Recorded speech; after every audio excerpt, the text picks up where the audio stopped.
ఆదికాండం 45:8.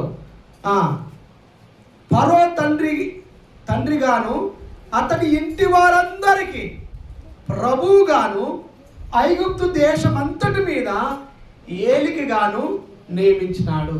ఏం చేసిందంట? ఏలికగా కదా, ఫరో ఇంటి వారికి ప్రభువుగా నియమించినాడు. అంటే ఇలా చేసింది ఎవరు అంటున్నాడు? దేవుడే. నాలో ఏమి లేదు. దేవుడు ఒకవేళ నాతో లేకపోతే, నాకు సహాయం చేయకపోతే నేను ఈ ఏలికగా ఉండేవాడిని కాదు, ఈ ప్రభువుగా ఉండేవాడిని కాదు. ఒక మాట చెప్పాలంటే, మరి యేసుక్రీస్తు మరి యోసేపు, వారిద్దరూ సాదృశ్యంగా యోసేపు జీవితంలో వచ్చిన కొన్ని ఇబ్బందులు యేసుక్రీస్తులో కనబడతాయి. యేసుక్రీస్తులో ఉన్నటువంటి కొన్ని లక్షణాలు యోసేపులో కూడా కనబడతాయి. కాబట్టి ఈ ప్రభువుగాను నియమించింది. ఎవరు నియమించినారంటే దేవుడే. ఆయన లేకుండా నేనేమి చేయలేను. కాబట్టి యోసేపు తన జీవితంలో తను వచ్చినటువంటి పరిస్థితుల గుండా అవన్నీ జ్ఞాపకం చేస్తూ మరి ఒక రోజున తన అన్నలు తన దగ్గరికి వచ్చినారు. తన అన్నలకు బయలుపరుచుకుంటూ, తన అన్నలకు తన ఎవరో వాళ్ళు గుర్తుపట్టలేరు అన్నలు, తనను తాను కనుపరుచుకుంటూ ఇక్కడ చెప్తా ఉన్నాడు. వాస్తవంగా దేవునిగా మనం గుర్తుపట్టలేము. ఎందుకంటే బైబిల్లో రాయబడింది, ఆయన సమీపింపరాని తేజస్సులో ఉండేవాడు. ఆయన దగ్గరికి ఎవరు వెళ్ళలేరు, ఆయన ఎవరు గుర్తుపట్టలేరు. మనం గమనిస్తాము. అబ్రాహాము గురించి గత కొన్ని రోజులుగా వింటా ఉన్నాము. అబ్రాహాము దేవుణ్ణి కనుగొన్నాడా అంటే లేదు, దేవుడే అబ్రాహామును కనుగొన్నాడు. అబ్రాహాము దేవుణ్ణి ప్రత్యక్షతను కనుగొన్నాడా అంటే కాదు, దేవుడే అబ్రాహాముకు ప్రత్యక్షమైంది. అలాగన ఇక్కడ కూడా మరి అన్నలు కనుగొలేకపోయినారు. మా సొంత తమ్ముడు యోసేపు అని వాళ్ళకు తెలియదు. మరి యోసేపే తనకు తాను బయలుపరుచుకున్నాడు. ఇక్కడ బయలుపరుచుకుంటూ వాళ్ళతో అన్నాడు, అయ్యా మీరు ఆ రోజున నన్ను ఇలా ఇబ్బంది పెట్టి కొట్టి హింసించి నన్ను అమ్మేసినారు చూడు, నేను మీ తమ్ముడిని అయ్యా యోసేపును. ఈ రోజున దేవుడు నన్ను ఫరోకు తండ్రిగాను, ఆయన ఇంటి వారికి ఒక ప్రభువుగాను, ఐగుప్తు దేశమంతటికి ఏలికగాను నియమించింది ఆయనే, దేవుడే అని తనను తాను అక్కడ బయలుపరుచుకుంటా ఉన్నాడు. నిజంగా మరి అలా చెప్పిన తర్వాత యోసేపు వాళ్ళ కన్నులకు పరిచయం చేసుకొని, మీరు వెళ్ళి ఏం చేస్తారంటే వృద్ధాప్యంలో ఉన్నటువంటి యాకోబును తండ్రిని తీసుకొని రండి అంటాడు. వృద్ధాప్యంలో ఉన్నటువంటి యాకోబును తీసుకొని రండి. ఎందుకంటే మీకు అక్కడ ఆహారం లేదు, అక్కడ మీరు ఆకలితో అలమటిస్తున్నారు, కరువులో ఉన్నారు. కనుక మీరు ఏం చేయాలంటే అందరూ కలిసి మీ కుటుంబాలుగా నా దగ్గరికి రండి. ఎవరంటున్నారు? యోసేపు. చూడండి ఒకసారి ఆదికాండము 45:9. మీరు త్వరగా నా తండ్రి యొద్దకు వెళ్ళి అతనితో నీ కుమారుడైన యోసేపు దేవుడు నన్ను ఐగుప్తు దేశమంతటికి ప్రభువుగా నియమించును, నా యొద్దకు రమ్ము, అక్కడ ఉండవద్దు. యోసేపు ఏం కోరుతున్నాడు? కరువులో మీరు ఉండద్దు. ఇక యోసేపు దగ్గర ఏముంది? క్షేమం ఉంది, ధాన్యం ఉంది, సమృద్ధి ఉంది. అందుకనే యోసేపు దగ్గరికి రావాలని కోరుకుంటున్నాడు. మా పిల్లలు మంచి బట్టి యోసేపు దగ్గరికి అంటే యోసేపుకు తన అన్నలు, తన తండ్రి, కుటుంబం అంతా సమీపంగా దగ్గరగా ఉండాలని ఇష్టపడుతున్నాడు. సమీపంగా దగ్గరగా. కారణం ఏంటి అంటే ఐగుప్తులో తప్ప ఆహారం మరెక్కడ లేదు, అంతట కరువు వచ్చేసింది. ఈ కరువు కాలంలో నశించిపోకుండా ఉండాలంటే మీరు రండి నా దగ్గరికి, సమీపంగా రండి. నేను ఇక్కడ మీకు ఆహారం సమృద్ధిగా ఉంది, మీకు ఇక్కడ పోషిస్తా. ఆ మాట కూడా చెప్పింది కదా 11వ వచనంలో. ఇక నువ్వు 5 కరువులు సంవత్సరంలో వచ్చును, కనుక నీకును నీ ఇంటి వారికి నీకు కలిగినదంతటికి పేదరికమును, చదవండి, పేదరికము రాకుండా నేను పోషిస్తాను, మిమ్మల్ని పోషిస్తాను. రండి, తండ్రిని తీసుకొని రండి. నిజంగా యోసేపు యొక్క మనసు ఎంత మంచి మనసు. కరువులో ఉండొద్దు కదా, మీరు ఆకలితో అలమటించొద్దు, మీరు రండి నా దగ్గరికి. ఇక్కడ ఆహారం ఉంది, ఇక్కడ సమృద్ధి ఉంది, ఇక్కడ మీకు ధాన్యం ఉంది, ఇక్కడ మీరు పోషించబడతారు. ఒక మాట చెప్పాలంటే ఇక్కడ మీరు బ్రతకగలుగుతారు. మరి అక్కడ ఉంటే అక్కడ కరువు వచ్చింది కనుక చచ్చిపోయే అవకాశం ఉంది. ఈరోజున సేమ్ యేసు ప్రభు కూడా ఇదే చెప్తా ఉన్నాడు. యేసు ప్రభు కూడా, అమ్మ పిల్లలు డిస్టర్బ్ చేస్తున్నామ్మా, కూర్చో, చెప్పండి అమ్మా. యేసు ప్రభు కూడా ఏం చేస్తున్నాడు?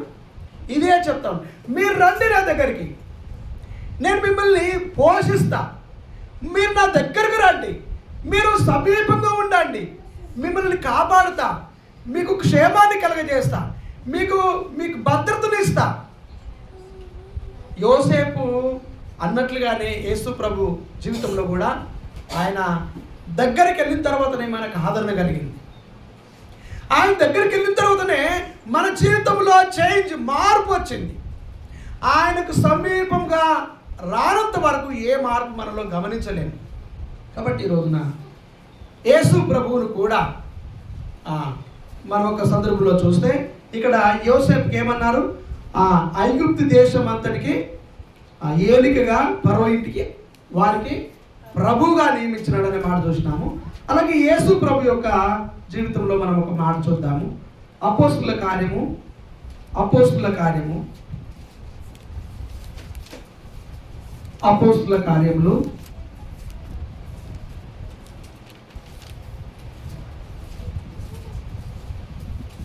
2వ అధ్యాయం 36వ వచనం. అపోస్తుల కార్యములు 2వ అధ్యాయము 36వ వచనం. 2వ అధ్యాయం 36వ వచనం చదవండి.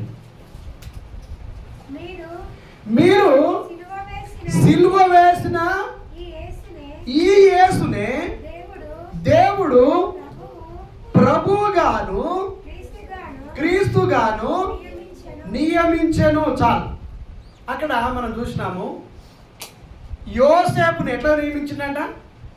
యోసేపును ప్రభువుగా నియమించినాడు. ఎవరిని ప్రభువుగా నియమించినాడు అంటే అనేకమైన ఇబ్బందుల గుండా, అనేకమైన కష్టాల గుండా, అనేకమైన శ్రమల గుండా, ఇక దారే తెలియదు, మరణమే శరణము, తర్వాత జీవితం ఉందో లేదో అనుకుంటున్నటువంటి యోసేపు జీవితంలో నిజంగా యోసేపు జీవితము ఎంతో బాధకరమైంది, కఠినమైంది. అలాంటి పరిస్థితుల గుండా తీసుకొచ్చి దేవుడు ప్రభువుగా నియమించినాడు అని అక్కడ తన ఆ మాట పలుకుతూ వచ్చినాడు యోసేపు. అలాగే ఇక్కడ మన యేసు ప్రభు దేవుడు ఆయన కూడా ఈ యేసునే ప్రభువుగాను నియమించినాడు. ఏ యేసును అంటే మీరు సిలువ వేసి చంపినారు కదా, ఆయన మాకు వద్దు అని నిరాకరించినారు కదా, ఈయన మాకు వద్దు బరబ్బానే కావాలనుకున్నారు కదా, ఆ యేసే అనేక ఇబ్బందుల గుండా వెళ్ళిన యేసు, శ్రమల గుండా వెళ్ళిన యేసు, అవమానాల గుండా వెళ్ళినటువంటి యేసు, ఆ యేసే ఈ రోజున ప్రభువుగా నియమించబడ్డాడు. ఆ యోసేపే, శ్రమల గుండా వచ్చినటువంటి యోసేపే ఈ రోజున ఆయన చెప్పినటువంటి మాట, నన్ను ఐగుప్తుకు ఫరో ఇంటి వారికి ప్రభువుగా నియమించినాడు అని చెప్పినాడు. అలాగనే ఇక్కడ పేతురు చెప్తా ఉన్నాడు, ఈ మాట పేతురు పలుకుతా ఉన్నాడు. పేతురు ఏమంటున్నాడు? అయ్యలారా వినండి, మీరు హింసించి కొట్టి సిలువకేసి నానా ఇబ్బందులు పెట్టిన ఆ యేసే ప్రభువుగా నియమించబడ్డాడు. ఆయన తప్ప ఇంకొకరు రక్షకుడు లేడు. ఆయనే మోక్షం, ఆయనే వే, ఇంకొక మార్గము లేదు పిల్లలు. ఆయన ఇంకొక మార్గం మనకు లేదు. కాబట్టి ఈ రోజున యేసుక్రీస్తు ఆయన అనుకున్నారు, యూదులందరూ ఏమనుకున్నారంటే ఆయన చచ్చి పోయినాడు, ఆయన ఆ కథ ముగించబడింది, ఇక అయిపోయింది అంతవరకే అనుకున్నారు. కానీ ఇక్కడ మరి అపోస్తుడైన పేతురు పలికినటువంటి మాట, అయ్యలారా వినండి నేను చెప్తా అని ప్రజలందరితో గట్టిగా దృఢముగా ధైర్యంగా సాక్ష్యమిస్తూ అన్నటువంటి మాట అపోస్తుల కార్యం 2వ అధ్యాయము 36వ వచనంలో.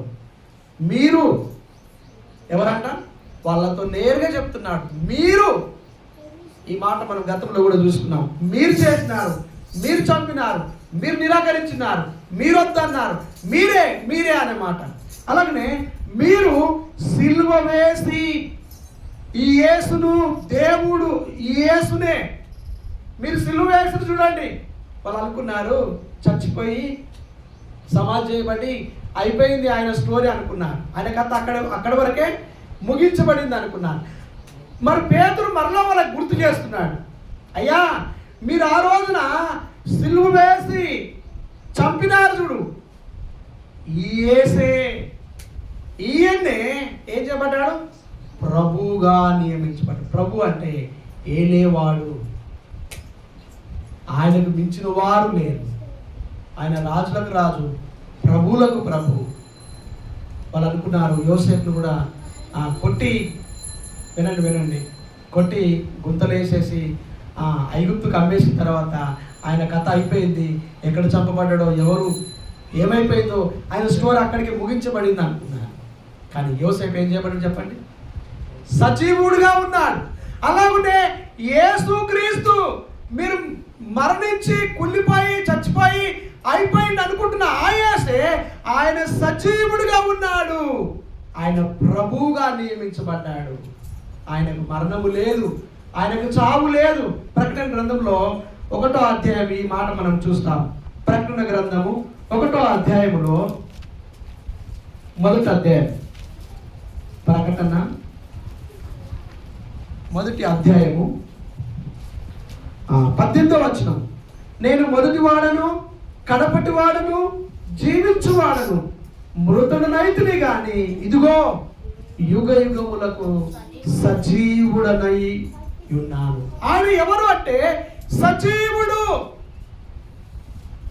యేసు ఎవరు అంటే బ్రతికి ఉన్న దేవుడు. ఆయన చనిపోయినట్లుగా కనబడుతున్నాడు కానీ ఆయన చావును గెలిచిన వాడు, సజీవుడు. ఆయన నిజంగా పేతురు ఈ మాట దృఢంగా చెప్పినాడు. ఎలారా వినండి, ఆయన ఎవరు అనుకుంటున్నారు?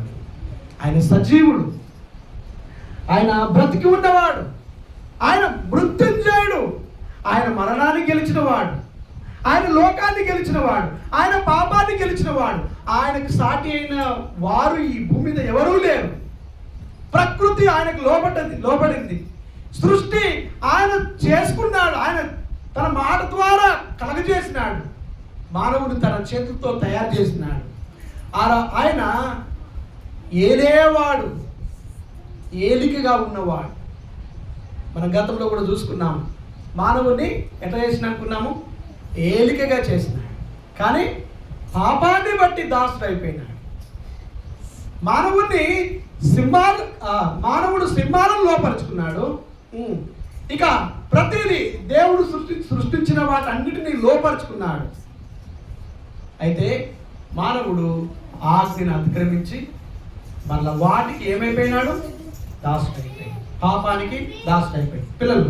కాబట్టి ఈ రోజున మనం గమనిస్తే యేసుక్రీస్తు ఎవరంటే ఆయన సజీవుడు, బ్రతికి ఉన్నవాడు, ఆయనకు మరణము లేదు. తనంతట తానే ఆయన ప్రాణం పెట్టినాడు. ఎందుకంటే ఆయన మానవుని యొక్క పాప విమోచన కొరకు ఆయన ఏం చేసినాడు? ప్రాణం పెట్టినాడు. తనంతట తానే పెట్టినాడు. బైబిల్లో యోహాను సువార్త 10:18 మనం చూస్తాము. అక్కడ నా అంతట నేనే నా ప్రాణం పెడుతున్నాను, ఎవరు నా ప్రాణము తీసుకోలేరు. కాబట్టి ఈ రోజున ఆ యేసే ఆయన ఏం చేయబడ్డాడంట? ప్రభువుగా నియమించబడ్డాడు. కాబట్టి ఈ రోజున మనం ఎవరిని ఆరాధిస్తున్నాం? ఒక సమాధినా, లేదా చచ్చిపోయి కుళ్ళిపోయి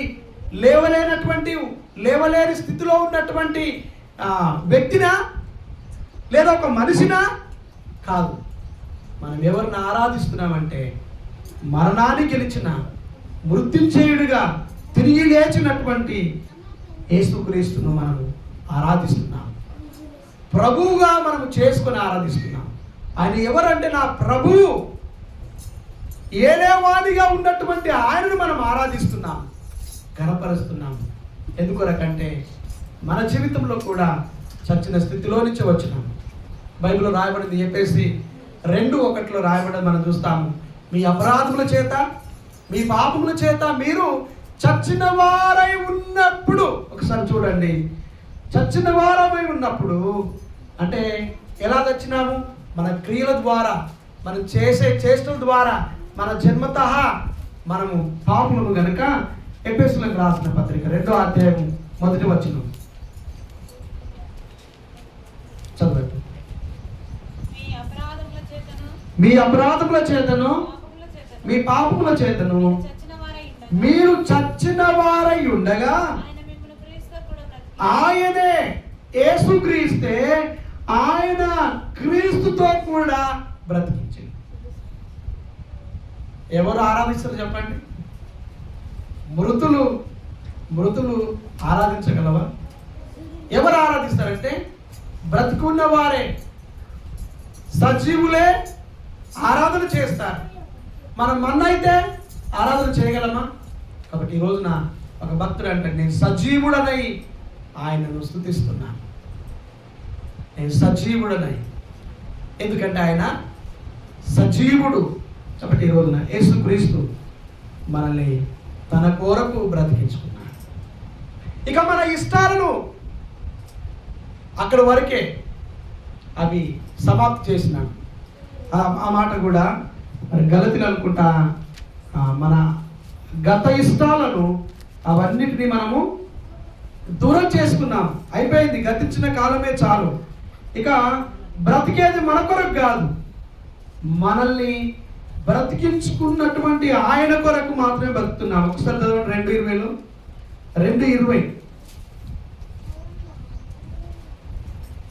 2:20 నేను క్రీస్తుతో కూడా చంపబడి ఉన్నాను, ఇక నువ్వు జీవించువాడని నేను కాను,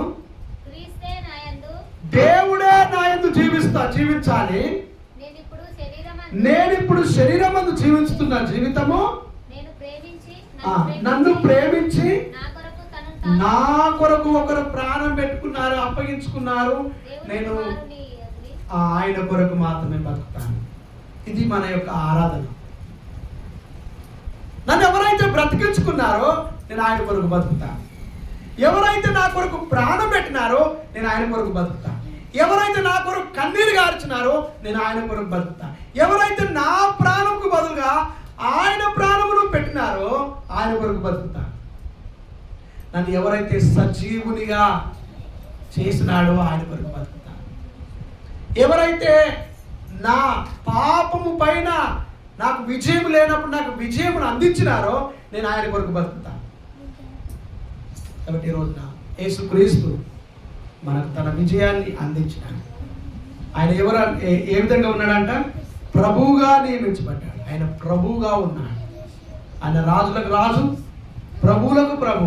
ఈ మాట మరి తిమోతి అనుకుంటా, ఒకసారి చూద్దాము. తిమోతి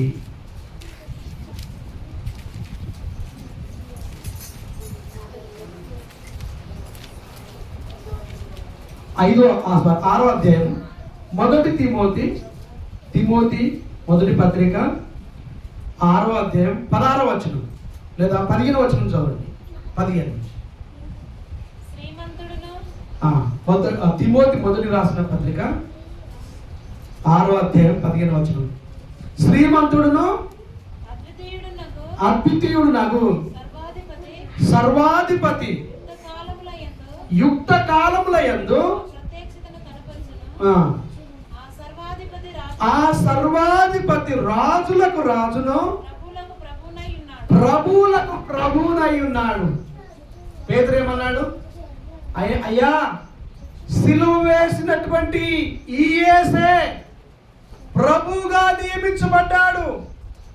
ఆయన ఎవరు అంటే ప్రభువులకు ప్రభు, రాజులకు రాజు, దేవతలకు దేవుడు. చూడండి కీర్తనలు 91 అనుకుంటా, కీర్తనలు ఒకసారి చూద్దాం మనము.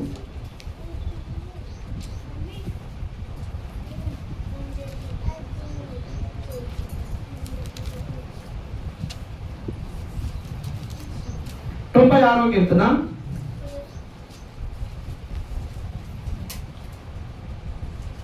96వ కీర్తన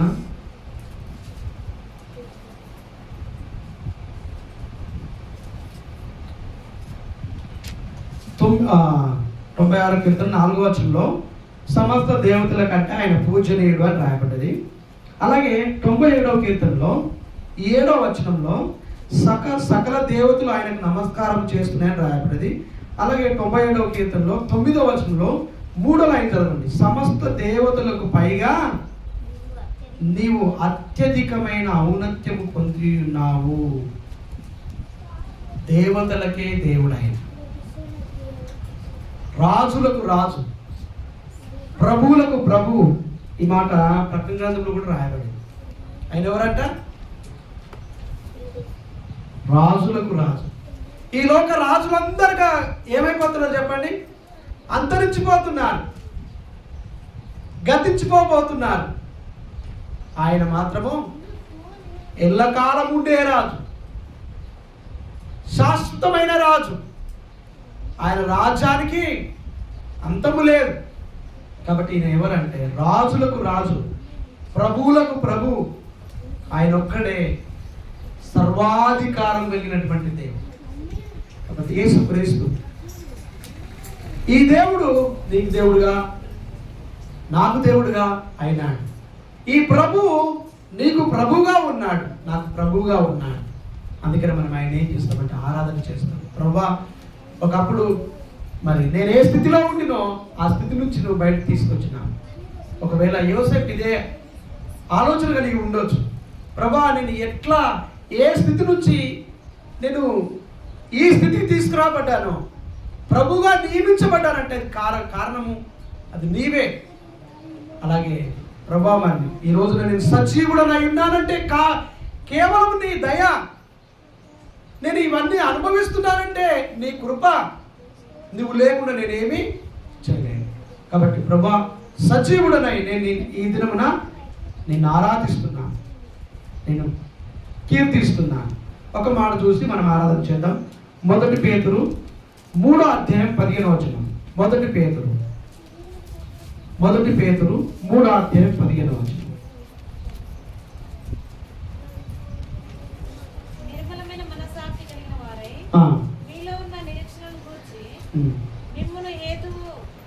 ఒకసారి మనం చూస్తే మనము మీ 16వ వచనంలో మీ హృదయముల యందు క్రీస్తును ప్రభువుగా ప్రతిష్ఠించుడి అనే మాట మనం గమనిస్తాం. ఎట్లుండాలంట? క్రీస్తు మనకు ప్రభువుగా ఉండాలి. ఆయన అధికారము కింద మనం ఉండాలి, ఆయన పరిపాలన కింద మనం ఉండాలి.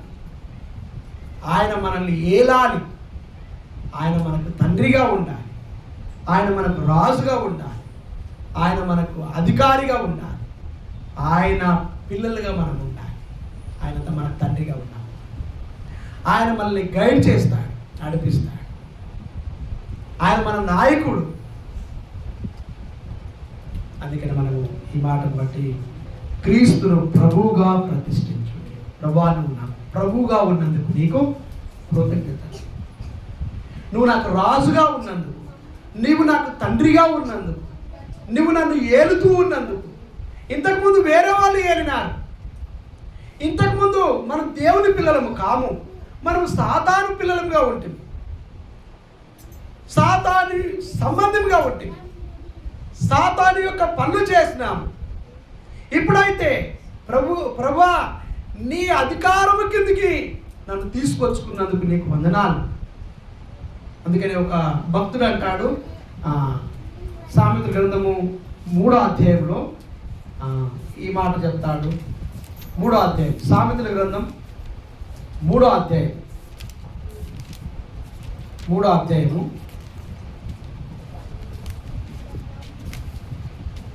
5వ వచనము 3వ లైన్ చదవండి. నీ ప్రవర్తన అనే మాట 6వ వచనం మొదటి,